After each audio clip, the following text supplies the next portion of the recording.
Tingginya menembus awan, jadi simbol kemegahan infrastruktur sekaligus destinasi impian wisatawan mancanegara. Inilah Burj Khalifa, gedung ikonik di Dubai yang menjulang setinggi 828 meter ke langit. Masih bertahan dengan rekor sebagai gedung pencakar langit tertinggi di dunia, Burj Khalifa menyimpan banyak fakta yang menarik untuk diketahui. Mulai dari bentuk bangunan yang terinspirasi dari bunga gurun, hingga sistem pembersihan kaca ekstrim yang berlangsung sepanjang tahun. Pemirsa Voy, inilah deretan fakta menarik seputar Burj Khalifa. Siapkan cemilanmu, karena kita mulai dari fakta yang pertama.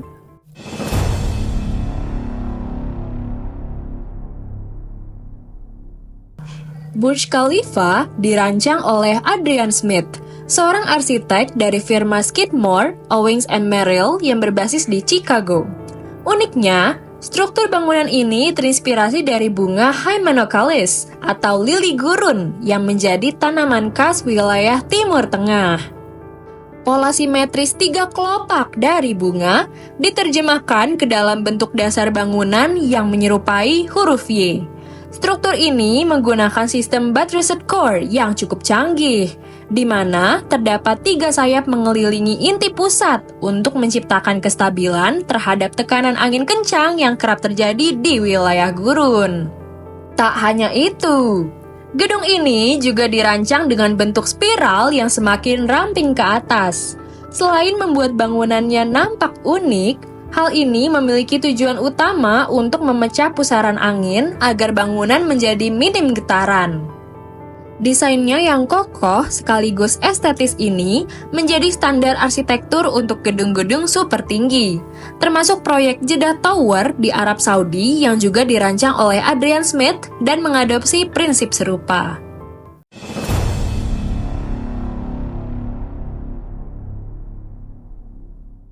Fakta kedua dari Burj Khalifa ini cukup menarik, terutama bagi masyarakat Muslim. Bukan hanya tingginya yang mengesankan, gedung pencakar langit satu ini juga memiliki fenomena unik, yakni perbedaan waktu salat dan berbuka puasa yang bergantung di lantai berapa kamu berada. Hal ini disebabkan oleh perbedaan waktu terbit dan tenggelamnya matahari antara lantai dasar dan lantai puncak. Perbedaan ini bisa mencapai 3 hingga 4 menit, tergantung seberapa tinggi posisi seseorang di dalam gedung. Hal ini berdampak pada waktu sholat, khususnya maghrib, isya, dan subuh. Bahkan, saat bulan Ramadan, waktu berbuka puasa pun ikut menyesuaikan. Untuk itu, Otoritas Urusan Islam dan Amal Dubai menerbitkan fatwa khusus yang membagi Burj Khalifa ke dalam 3 zona waktu sholat. Contohnya, sholat maghrib dimulai pukul 18.45 di lantai dasar. Tapi, bagi yang berada di lantai 80 ke atas, waktu sholat dan berbuka puasanya baru dimulai 2 menit kemudian. Sedangkan, di lantai 150 ke atas, perlu menunggu hingga 3 menit. Fenomena seperti ini biasanya hanya terjadi saat berada di dalam pesawat.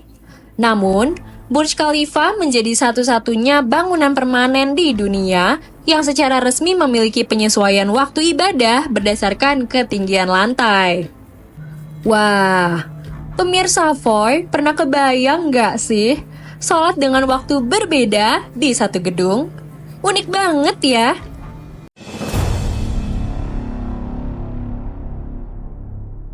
Pemirsa Voy, pernahkah dengar kabar bahwa gedung semegah Burj Khalifa katanya nggak tersambung ke saluran pembuangan kota? Kabar ini sempat viral. Beredar info bahwa setiap malam limbah dari sekitar 35.000 pengunjung dan penghuni gedung diangkut keluar kota menggunakan truk tinja. Wah, cukup mencengangkan dan repot ya jika benar begitu. Namun, rupanya itu hanyalah mitos dan spekulasi belaka.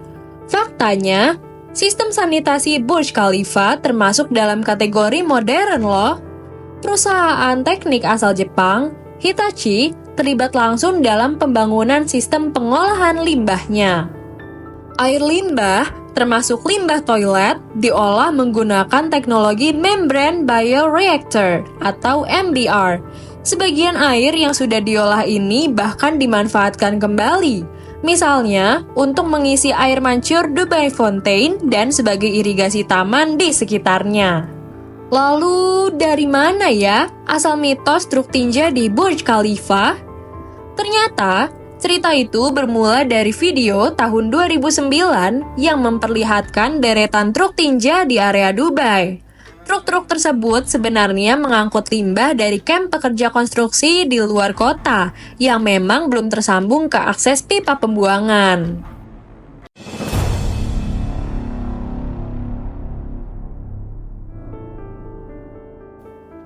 Bagian luar Burj Khalifa dilapisi lebih dari 26.000 panel kaca. Dan membersihkannya bukan pekerjaan sehari 2 hari. Dibutuhkan waktu sekitar 3 bulan untuk menyelesaikan satu putaran pembersihan penuh. Proses ini ditangani oleh tim profesional dengan bantuan alat panjat khusus. Enggak hanya itu, tentunya para pekerja juga dilengkapi pelindung untuk menghadapi ekstrimnya cuaca Dubai yang bisa mencapai 45 derajat Celcius di musim panas. Tapi ada hal menarik lagi nih pemirsa Foy. Panel kaca Burj Khalifa bukan sembarang kaca. Setiap panel dirancang menggunakan teknologi low emissivity atau low E-coating, yakni lapisan khusus yang memantulkan panas matahari dan mengurangi radiasi UV yang masuk ke dalam gedung. Inilah yang bantu menjaga suhu interior tetap stabil, sekaligus mengurangi beban kerja AC gedung yang super tinggi itu. Hal menarik lainnya, setelah satu putaran pembersihan selesai, prosesnya akan dimulai lagi dari awal. Sepanjang tahun, pekerjaan ini berjalan terus-menerus. Kenapa segitunya?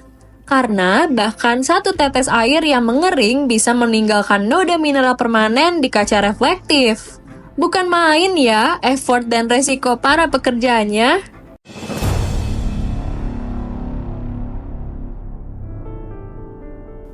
Fakta kelima, sekaligus terakhir dari Burj Khalifa, yakni Sky Palace, hunian mewah yang tampak seperti kanvas kosong.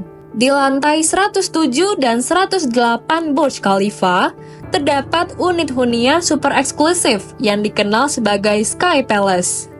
Luasnya mencapai sekitar 2.000 meter persegi, lengkap dengan akses lift pribadi dan pemandangan 360 derajat kota Dubai.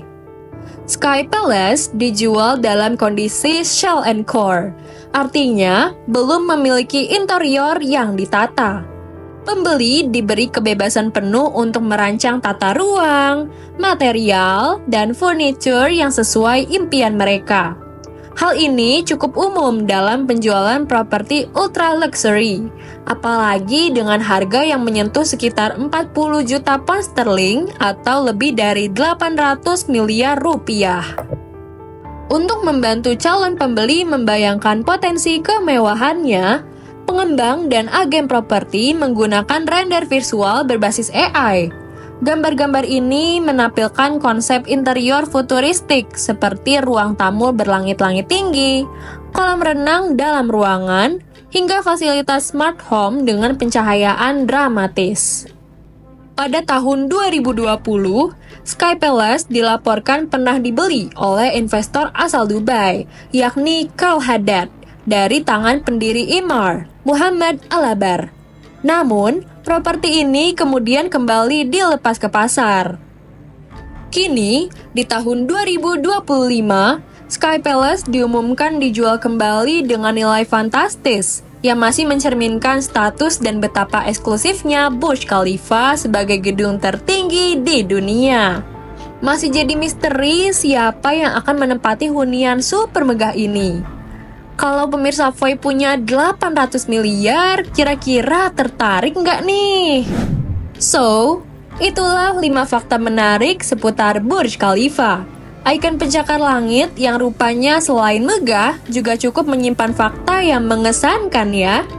Mulai dari perbedaan waktu beribadah berdasarkan ketinggian lantai, hingga mitos mengenai pembuangan limbah yang ternyata punya kebenaran lain. Jadi, dari semua fakta tadi, kira-kira mana nih yang paling bikin pemirsa Voy takjub? Tulis di kolom komentar ya. Dan jangan lupa like, share, dan subscribe supaya nggak ketinggalan episode fun fact selanjutnya. Sampai jumpa!